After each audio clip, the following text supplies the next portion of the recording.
அண்ணன் அவர்களை வணங்குகிறேன். அது ஒரு சபை மரியாதை பாது. நான் தான் அக்கா இருந்தாலும் நான் அண்ணன் சொல்லிடுறேன். எனக்கு முன்னால் அருமையாக பேசி அமர்ந்திருக்கின்ற அமலன் அவர்களே, ராமகிருஷ்ணன் அவர்களே, இங்கே வெற்றி தளபதியால் வெற்றி வேட்பாளராக நிறுத்தப்பட்டிருக்கும்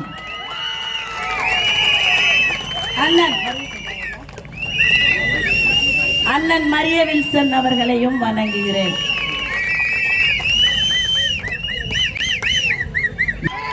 இந்த பட போதுமா, இன்னும் கொஞ்சம் வேணுமா, அப்படி ஊது ஊது ஊது விசில ஊது ஊது ஊது. அதாவது இந்த தீய சக்தி திமுக ஒரு மாநாடு நடத்திச்சுமா. கேட்டா இளைஞர் அணி மாநாடா. இந்த இருக்கிற தம்பிங்கெல்லாம் இளைஞர், இங்க இருக்க தம்பிங்க அண்ணனுங்கெல்லாம் இளைஞர் மேடையில. ஆனா அது மாதிரி இளைஞர் மாதிரி. அந்த கூட்டத்துல எல்லா சீட்ல இருந்துக்கிறவங்களுக்கு பை ஒண்ணு கொடுத்தாங்க. சிப்ஸ், பப்ஸ், பிஸ்கெட்டு, வாட்டர், அவ்வளவுதான். இரு, நான் வரேன்ல, சப்ஜெக்டுக்கு வரேன்ல, கொடுத்துட்டாங்க. அங்க மேடையில உட்காந்துன்னு செய்யாத்தெல்லாம் செஞ்ச மாதிரி ஜூம் கட்டினுக்குறானுங்க. ஒண்ணுமே செய்யல. நான் காசு, பிரியாணி, கொட்ரு, மட்ரு எல்லாம் குத்து வர வச்சு பேசினுக்குறாங்க. ஆனா கேட்கதான் ஆள் இல்லம்மா, கேட்கதான் ஆள் இல்ல. எல்லா சேர்லயும் பேக், முன்னாடி உக்காந்ததெல்லாம் இளைஞர் மாதிரி, நடுவுல உக்காந்ததெல்லாம் அரை மப்பு, பின்னால உக்காந்ததெல்லாம் 10ல இருந்து 15 வயசு குழந்தைங்க.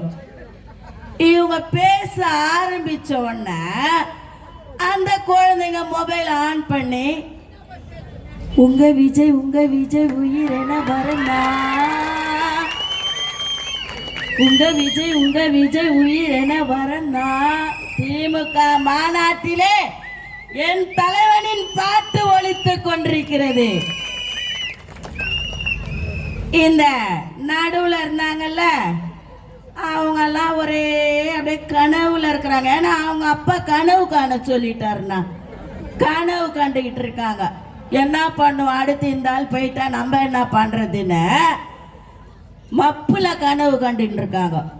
நான் முதல்ல உட்காந்துருந்தாங்கல்ல அவங்களும் என் அண்ணன் தம்பி தானே, எவ்வளோ நேரம் உட்காருவாங்க மாதிரி இல்லை. அவங்கெல்லாம் வயசானவங்க. பைய அப்படியே பிரிச்சாங்க.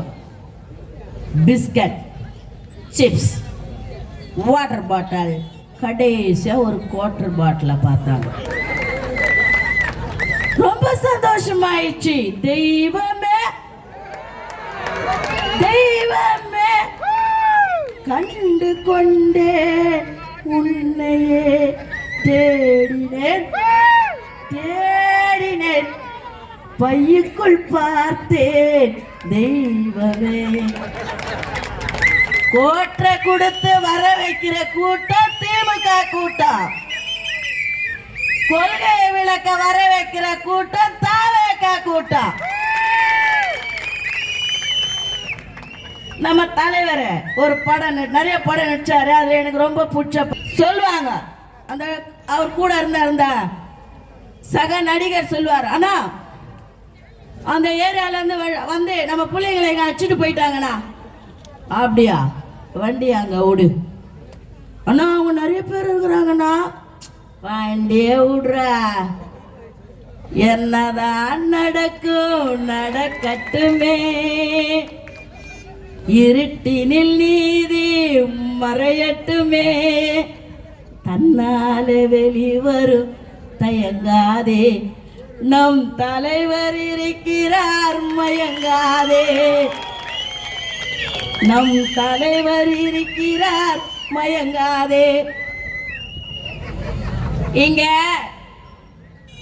ஒருத்தர் கூட நிறைய பேர் சேர்ந்து 21 பேர் கொல்லா கூட்டணி என்று அந்த கூட்டணிக்கு பெயர். கலெக்ஷன் மட்டும் தான் பார்ப்பாங்க. அந்த அது ஒரு கடைசி நேரம் ஆயிடுச்சா, இந்த கல்லா கூட்டணி. நான் என்ன சொல்றேன், கட்சியாக இருக்கட்டும் இயக்கமாக இருக்கட்டும், மக்களுக்கு நல்லது செய்ய தான் தொடங்கப்பட்டது. ஒடுக்கப்பட்ட, நசுக்கப்பட்ட, தாழ்த்தப்பட்ட, பிற்படுத்தப்பட்ட மக்களுக்காகத்தானே அண்ணா திருமாவளவன் கட்சி தொடங்கினார். இப்பொழுது நடக்கின்ற இந்த பாலியல் வன்கொடுமைகளுக்கு ஏன் அவர் வாயை திறக்க மாட்டேன்கிறார்? கூட்டணியில் இருந்தால் இதை கேட்க கூடாது என்று ஏதாவது கூட்டணி தர்மம் இருக்கிறதா? வளவர் அண்ணனே, அண்ணா திருமாவளவன் அண்ணனே, உங்களைத்தான் கேட்கிறேன். பாலியல் வன்கொடுமை 2 வயசு குழந்தை 70 வயசு கிழவி வரைக்கும் கஞ்சாவினால் பாதிக்கப்படுகிறார்களே, இதை பற்றி உங்களுக்கு தெரியவில்லையா? ஏன் பேச மாட்டீங்க அண்ணா? திரும்ப அண்ணா ஏன் பேச மாட்டீங்க? எனக்கு மனசு கஷ்டமா இருக்கு. அநியாயங்களுக்கு குரல் கொடுக்கத்தானே அந்த கட்சியை நீங்கள் ஆரம்பித்தீர்கள். கூட்டணி என்ற தர்மத்திலே இதை நீங்கள் மறந்து விட்டீர்கள் அண்ணா.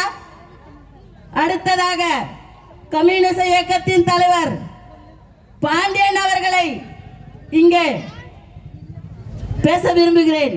அண்ணா எனக்கு ரொம்ப நல்ல பழக்கம். வீரபாண்டியன் சின்ன பிரச்சனைனா கூட வியாசர்பாடியிலே நானும் அவரும் ஒரே ஏரியா தான். மரியாதை நிமித்தம் அடிக்கடி சந்தித்துக் கொள்வோம், வணக்கங்களை பரிமாறிக் கொள்வோம். எம்மா எப்படி இருக்க? அண்ணா நல்லா இருக்க. நீங்க நல்லா இருக்கீங்களா? நல்லா இருக்க. சின்ன சின்ன பிரச்சனையா இருந்தா சரி, மின்சாரத்துறையாக இருந்தாலும் சரி, மாநகராட்சி துறையாக இருந்தாலும் சரி, கழிவுநீர் கால்வாய் அடைப்புகளாக இருந்தாலும் சரி, உடனே ஒரு டயர்ல வெள்ளை பேப்பரை ஒட்டி ரெட் இங்க்ல எழுதி கண்டனங்களை தொடங்கி அடிப்படை உறுப்பினராக இருந்து இன்று கம்யூனிஸ்ட் இயக்கத்தின் மாநில தலைவராக இருக்க அண்ணன் வீரபாண்டியன் அவர்களே, ஏன் பெண்கள் வன்கொடுமைக்கு நீங்கள் குரல் கொடுக்கவில்லை? கூட்டணி என்றால் குரல் கொடுக்க மாட்டீர்களா அண்ணா? தேவகைக்கு பதில் சொல்லுங்கள் அண்ணா. உங்களுக்கு எனக்கும் நெருங்கிய பழக்கம் உண்டு. மனசு கஷ்டமா இருக்குது வீரபாண்டியன் அண்ணா. ஏன் இப்படி இருக்கிறீங்க? எப்பதான் கேட்க போறீங்க? ஒரு எம்எல்ஏ சீட்டு, ஒரு எம்பி சீட்டுக்காகவா நீங்க வாய் திறக்காம மக்கள் நலனுக்காக குரல் கொடுக்கக்கூடிய கம்யூனிஸ்டவாதிகளே, உங்களை பார்த்து கேட்கிறேன், ஏன் அமைதியாக இருக்கிறீர்கள்? பதவியா, பணமா, எது என்று சொல்லுங்கள். சிலிண்டர் புக் பண்ண வரவே இல்லைண்ணா. புக்கிங் போன் போட்டா போன் போல. என்னன்னு பார்த்தா எங்கேயோ நடக்கின்ற ஈரான் ஆப்கான் பிரச்சனையை சொல்றாங்க. நான் சொல்லட்டா? திருச்சி மாநாட்டுக்கு 1.5 லட்சம் கறி வேகத்துக்கு 12,000 சிலிண்டர்கள் கொண்டு போகப்பட்டிருக்கிறது. அதுதான் இந்த திடீர் தட்டுப்பாடு. வெளியில கேட்டா 5,000 கொடுத்தா சிலிண்டர் வருதான். நாங்கள 3ஆம் தேதி புக் பண்ண, இன்னும் வரல. கேட்டா இப்ப நாங்க மாத்திட்டோம், வாட்ஸ்அப்ல போடு. இந்த வாட்ஸ்அப், பேஸ்புக், இன்ஸ்டா இதெல்லாம் சொல்லாத. எதுக்கு நீ அப்ப முதல்வரா இருக்கிற? ஓட்டு வாங்கினல்ல, 505 வாக்குறுதி கொடுத்து ஓட்டு எதுக்கு வாங்கின? எங்க வயிற்றுல அடிக்கவா ஓட்டு வாங்கின? நாங்கெல்லாம் சாதாரணமான மக்கள். அன்னைக்கு வேலைக்கு போனதான் சாப்பாடு. ஆமாவா இல்லையா? ஆமாவா இல்லையா? நம்ம வீட்டுல எல்லாம் கவர்மெண்ட் வேலையை பாக்குறாங்க. இன்னைக்கு வண்டி ஓட்டினாதான் சாப்பாடு. அதுலயே பெட்ரோலோ டீசலோ கேஸோ போடணும், வீட்டுல கொடுக்கணும், அதுக்கு மேல மேட்ருக்கு ஒதுக்கணும் இல்லையா? ஆமாவா இல்லையாம்மா? நான் ஓப்பனா தான் பேசுறேன். அப்படி இருக்கும் போது அதெல்லாம் தடை பண்ணிட்டு ஒரு பெட்ரோல் பங்கா பாக்குற தேர் திருநாளுமா நிக்குது. என்னமோ சாமி தரிசனம் பண்றதுக்கு நிக்கிற மாதிரி வண்டி, அவ்வளோ வண்டி நிக்குது. ரொம்ப கஷ்டமா இருக்குது. முடிவு காலம் நெருங்கி விட்டது என்று நினைக்கிறேன். விசில ஊதி முடிச்சு விட்டுருவோமா? விசில ஊதி முடிச்சு விட்டுருவோமா?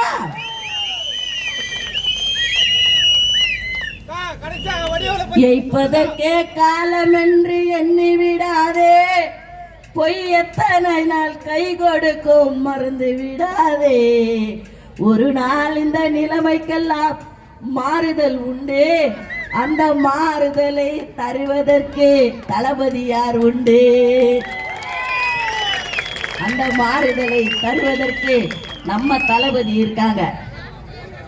இப்ப நேத்து நினைக்கிறேன் ஒரு காட்டு பூச்சி ஒண்ணு கத்திட்டு போயிடுது.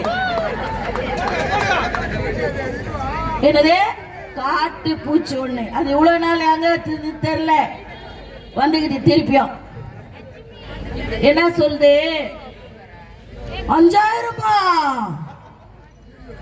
எவன் அப்ப விட்டு போனா? ஸ்டாலின் பாக்கெட்ல இருந்து கொடுத்தாரா, சொத்துல இருந்து எடுத்து கொடுத்தாரா, அங்காளி பங்காளி சொத்துல இருந்து வந்துதா? எங்க வரி பணம்டா வடிவேலு, எங்க வரி பணம்? ஆட்சி நிறுதலை உன்னை கூட்டின்னு வந்துட்டாங்களா கக்கூஸ் கழுவுறதுக்கு? அறிவாலய கக்கூச கழுவ எல்லாம் கழுவி முடிச்சது போதுன்னு இப்ப வடிவேல கூட்டின்னு வந்துக்கிறாங்க. வா, இதே பகுதியில நீயே நானே பேசுவோம். அண்ணா ஒரு மேடை பொண்ணா வா பேசலாம். 5000 அப்படின்னு நாங்க நம்ம மயங்கிடுவோமா? ஒரு மந்திரியம் லட்சம் கோடி 1000 கோடி 2 லட்சம் கோடின்னு கொள்ள அடிச்சு வச்சுக்கிறாங்க. என்னமோ உங்க காசை கொடுத்த மாதிரி 5000 கொடுத்த. அதுதான் உங்க கும்பலே இப்படிதான். ஒருத்தர் ஓசின்னு கம்பளி போட்டுக்கினான்னு, மூகுதி போட்டுக்கினான்னு, 1000 ரூபாய் கொடுத்து பேரன் லவ்லி பூசிக்கினான்னு. நாங்க எதுனா பூசுவோம். அண்ணன் தம்பி புருஷ விட்டு காசுரா, நீ கொடுக்குற காசு ஏன்னா பூசிக்கிற, மொத்தமா உன்னை பூசி விட்டு அனுப்புற. இரு, எவ்வளவு பேசுனீங்களா? தமிழக மகளிர் உங்களுக்கு பதில் சொல்லுவாங்க. சொல்லுவோமா சொல்ல மாட்டோமா? போடு விசில. அதோட நிக்கல இந்த வடிவேலு. விஜயகாந்த முச்சாரி என்ன சொன்னாரு? தண்ணியில கப்பல் செலுத்துறவன் தான் கேப்டன், என் நேரம் தண்ணியில இருந்தா அவன் கேப்டன் இல்ல. பேசினாரா இல்லையா? அக்கா கரெக்டா தானே சொல்ற? அந்த மாதிரி பேசி இப்ப நம்ம சோழிய முடிக்கலான்னு பாக்குறாரு. நம்ம விட்டுருவோமாக்கா? ஆராயக்கா, முனிமாக்கா, விசாலாச்சி, கண்ணம்மா, கண்ணகி, நம்ம தலைவனை நம்ம விட்டுருவோமா? என்ன பண்ணுவான்? ஏய் வடிவேலு இங்க வா. எதுக்கு வந்த? சொம்மா. என்னது சொம்மா? சொம்மா எதுக்குடா வந்த? இங்க சொம்படி வாங்கறதுக்கா வந்த? சொம்மா எதுக்கு வருவேன்னு? உன்னை யாரு இங்க வர சொன்னது? அதெல்லாம் வச்சுக்கோ. ரொம்ப நாளைக்கு அப்புறம் திருப்பி வந்துக்கிற. வேற வேற வேற எனவே தாவேக்கா கிட்ட வந்த பெண்கள் உன்னை அடிச்சு வரட்டுவா. இந்த பகுதியில் நீ எந்த மீட்டிங் நீ அட்டன் பண்ண முடியாது. அக்காவே உன்னை வந்து அடிப்பேன். அக்கா வந்து உன்னை அடிப்பேன் நான். வடிவேலு இத்தோட டோர் லாக், வாயே மூடிக்கொள். அவ்வளவுதான். இந்த திமுகவுக்கு ஒரு ஆத்திச்சூடி இருக்குது. அக்கா சில மேடைகளிலே சொல்வேன், அதையும் சொல்லிடுறேன். அகப்பட்டதை சுருட்டு, ஆட்டையை போடு, இல்லை என்று சொல், ஈயை கூட விடாதே, உண்மையை மறைத்து விடு, ஊர்வம்பு பேசு, எல்லாம் எந்தேன்னு சொல்லு. ஏன்னு கேட்டா அடி, ஐயோ ஐயோ ஐயோன்னு கத்து, ஒண்ணு கூட விடாத, ஓடி ஒளிய கற்றுக்கோள். ஏன்னா அடிப்பாங்க தாவேக்காரங்க. ஓடி ஒளிய கற்றுக்கோள், அவ்வை சொன்னதை மறந்து விடு, அதுதான் உனக்கு வழி. அடுத்ததா வர இந்த பகுதியின் சட்டமன்ற உறுப்பினர் யாருமா? எபினேசர். கரெக்டா? கரெக்டா? ஓ காட், தேங்க் யூ அண்ணா. எபினேசர் அண்ணா, வணக்கம் அண்ணா. நல்லா இருக்கீங்களா அண்ணா? நல்லா தானே இருப்பீங்க. ஏன்னா ஒரு பிரிட்ஜ் ஒண்ணு கட்டினீங்கன்னா, கட்டி விட்டுருக்கீங்க. இப்பதான் 20 நாள் ஆகுது. பிரிட்ஜுக்கு கீழே நின்னா கல்லு விழுது, மேல நின்னா காரை பேந்து விழுது. நான் எதுக்கு நான் பிரிட்ஜு கட்டினேன்? போக்குவரத்துல கொஞ்சம் இதுவா இருக்குது, நெரிசல் இருக்குதுன்றதுக்கு தானே நான் கட்டினேன். 94 கோடி சாப்பிட்டுருக்கேன் எபினேசர் அண்ணா. 94 கோடி நான் பார்த்தேன், டிவியில கூட பார்த்தேன். அவ்வளோ அழகா வந்து ஓபன் பண்ணது நல்லா இருக்குதான்னு வந்து பாத்தியா? வரவே இல்லையா அண்ணா? அண்ணா பிரிட்ஜை கொஞ்சம் பாருண்ணா, மக்கள் தலை மேல ஊதுற போது. 94 கோடிக்கு கணக்கு விரைவில் உங்களிடம் கேட்கப்படும் அண்ணா. அண்ணா 94 கோடிக்கு என்ன பிரிட்ஜ் கட்டினீங்க? செகண்ட்ஸ்ல தேர்ட்ஸ்ல வாங்கின கல்லு மண்ணு கம்பியா இல்லை இது ஒரிஜினலா அந்த காரை பேருந்து கொட்டாதுமா. நான் வரும்போது கூட இப்போ நல்ல காலம் என் புள்ள பத்திரமா எடுத்துன்னு வந்தான். எவ்வளோ பெரிய கல் விழுந்தது. தப்பிச்சிட்டேன், ஜஸ்ட் மிஸ்ஸிங். தப்பிச்சிட்டேன். அந்த மாதிரி பிரிட்ஜ் பார்க்கத்தான் அழகா இருக்குது. அதாவது ஒன்று சொல்லுவாங்க, பார்க்க அழகா இருக்கும், உள்ள பூந்து பார்த்தா அத்தனை சொத்த. அந்த மாதிரி சொத்த பிரிட்ஜு. இதுக்கு அவ்வளோ பணம் செலவு பண்ணிக்கிறாரு. நானும் நம்ம தலைவரே தளபதி வந்த உடனே இந்த பிரிட்ஜை நம்ம பக்காவா ரெடி பண்ணுவோம். அண்ணன் தலைமையில், அண்ணன் மரிய வில்சன் தலைமையில் இந்த பிரிட்ஜை சரி செய்யப்படும். நமக்குன்னு சில வாக்குறுதியெல்லாம் கொடுத்துருக்காங்க. நேரம் குறைவா இருக்கு, அண்ணன் வேற நிறைய பேசணும். 2வது வாக்குறுதியை சொல்லிடுறேன். கல்யாண பெண்களுக்கு 1 சவரன் நகை தளபதியார் கொடுக்கிறார். 6 சிலிண்டர் இலவசம். 1 கிராம் மோதிரத்தை கொடுத்து தாய்மாமன் உறவு ஏற்படுகின்றது. நேரம் குறைவா இருக்கு. இன்னொரு மீட்டிங்ல அக்கா வந்து இன்னும் பேச வாய்ப்பளித்த மாவட்ட கழகத்திற்கும் என்னை இங்கே அனுப்பி வைத்த வடசென்னை வடக்கு மாவட்ட செயலாளர் தளபதி சிவா அவர்களுக்கும் நன்றி பாராட்டி இடம் சார்கிறேன். நன்றி, வணக்கம்.